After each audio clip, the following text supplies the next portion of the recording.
Hola, buenas tardes. Me encuentro con Vicente Castellanos, sociólogo. Y bueno, hoy hemos venido a tratar el tema de la gente sin hogar, los sin techo. Y bueno, te voy a pedir que te hagas una pequeña presentación de tu trabajo, de tu trayectoria. Y luego hablamos del tema.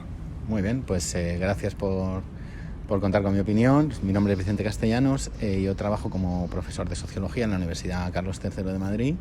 Y en este momento pues estamos haciendo una investigación para el Ministerio de Derechos Sociales y Agenda 2030 sobre determinados colectivos vulnerables.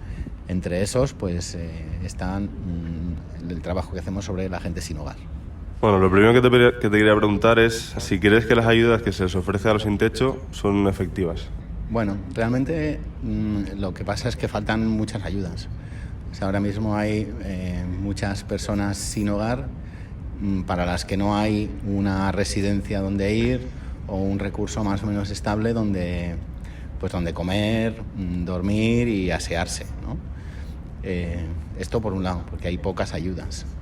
Luego, las ayudas que hay, pues en su mayoría además van orientadas de una manera en la que lo que hacen es casi generar que la gente se quede enganchada a ese tipo de situaciones, ¿no? O sea, más que ayudarles a recuperar su vida o una vida normal, lo que hace es más generar una situación de dependencia o de seguir vinculado a ese recurso.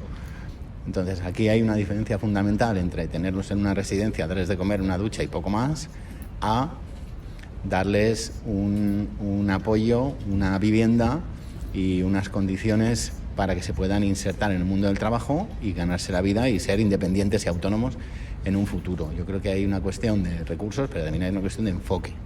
Yo no creo que esté enfocado suficientemente bien como para que eso... Hay algunos proyectos, algunas ideas, por ejemplo, pues lo que llaman el proyecto ese del Housing First, ¿no? Que es primero le das una casa y luego todo lo demás, ¿no? Que al final el problema de los sin hogar es una expresión del problema de vivienda. Y hablando de las ayudas, te iba a preguntar cuál crees que es la visión general de la población española acerca de este problema.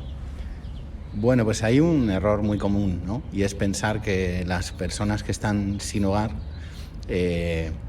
pues están como un poco por su dependencia del alcohol o de las drogas o porque no trabajan o porque son un tipo de personas especial, ¿no? Realmente la situación de sin hogar le puede pasar a cualquier persona. Esto está muy estudiado. Realmente son como varios pasos un poco seguidos, ¿no?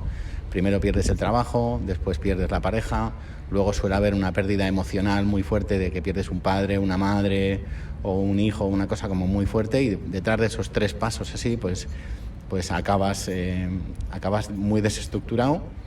Son pasos que no te buscas tú, sino que te sobreviene la vida, ¿no? Pues te sobreviene un desempleo, te sobreviene un divorcio y te sobreviene una pérdida emocional.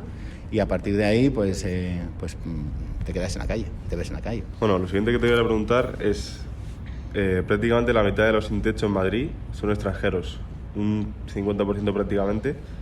¿Cuáles son las razones principales o cuáles son los motivos por los que sucede esto?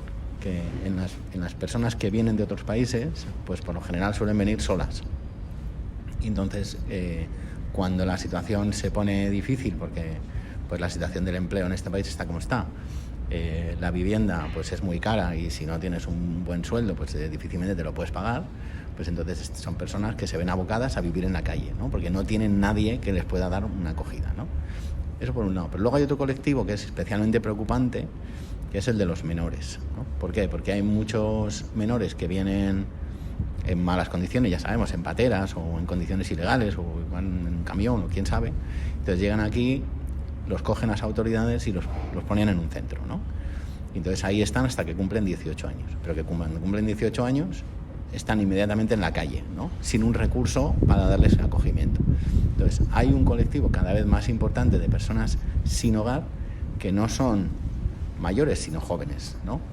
Niños o niñas o jóvenes inmigrantes que han estado en un centro de acogida y que cuando cumplen 18 años los ponen en la calle y no le dan ninguna alternativa. Y no pueden trabajar porque aún no tienen ni papeles ni la facilidad para conseguir un contrato que les permita tener papeles. Yo te quería preguntar que si tienen un papel importante las drogas en este fenómeno. Sí, realmente, en particular, una de las cuestiones más frecuentes que hay en las personas sin hogar es el consumo de alcohol, ¿no? Porque el alcoholismo pues es la adicción más extendida, porque es barata y porque está muy accesible, ¿no? Lo que nunca se sabe es si es la causa o la consecuencia, ¿no? Es decir, no se sabe si, y depende de los casos, ¿no? No se sabe si una persona que era alcohólica acaba en la calle, o una persona acaba en la calle y entonces acaba siendo alcohólica, ¿no? Como el tema de la salud mental, ¿no? Hay personas que tienen problemas mentales y acaban en la calle, y la calle provoca también problemas mentales, ¿no? Pero sí, es una cosa muy frecuente. En algunos sitios incluso es hasta limitante, ¿no? Es decir, la gente que entra en un centro, por ejemplo, o que va a un albergue, pues en el albergue no tienen que consumir, se les prohíbe consumir alcohol, ¿no? Bueno, a veces tiene un pro y un contra, ¿no? Tiene el pro de que efectivamente cuando están allí no consumen, tiene el contra de que hay mucha gente que no puede controlar el consumo fácilmente, y entonces estos siguen viviendo en la calle porque no hay un recurso para ellos. Bueno, y ya para terminar, me gustaría preguntarte cuáles son los factores o las razones por las que las personas sin hogar han aumentado en casi un 25% en los últimos 10 años. Pues yo diría que básicamente dos, ¿no? Por un lado, el aumento de la pobreza, ¿no? El aumento de la pobreza que provoca la desigualdad creciente, ¿no? O sea, vivimos en una sociedad en la que cada vez hay un número de ricos cada vez más ricos y un número de pobres cada vez más y cada vez más pobres, ¿no? Entonces, esto pues sitúa el grupo de personas vulnerables es cada vez mayor, ¿no? Porque estás un poco ahí con un sueldo muy bajo, con un precio de los alimentos y tal creciente, con un precio de la vivienda también que crece, y entonces la línea de vulnerabilidad pues está como cada vez más alta, ¿no? Entonces cada vez afecta a más gente. Cada vez hay un porcentaje mayor de población vulnerable, porque la sociedad nuestra pues camina en una desigualdad creciente, ¿no? Con extremos, ¿no? Y luego hay un factor muy claro y que yo creo que explica bastante, y es el aumento del precio de la vivienda, ¿no? Eso no hay más que meterse en un buscador de vivienda en alquiler, ¿no? Y en Madrid no encontrarás casi nada por debajo de 600 euros, ¿no? Que eso puede ser pues prácticamente más de la mitad del salario mínimo interprofesional, ¿no? Entonces esto, pues claro, te deja con 600 euros para pasar el mes, una persona sola.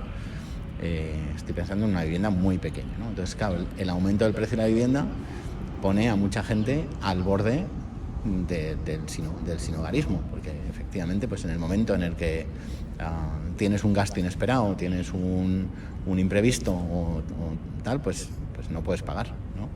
Y esta situación ha aumentado en los últimos años. Bueno, Vicente, muchas gracias. Encantado de hablarlo contigo. Y eso, a mí me ha encantado escucharte y ver el punto de vista un poco más profesional y desde el punto de vista sociológico del tema. Y eso, para otra ocasión que te pueda preguntar o que te necesites, te diré. Ya sabes dónde estoy, y muchas gracias por escuchar mi opinión. Muchas gracias.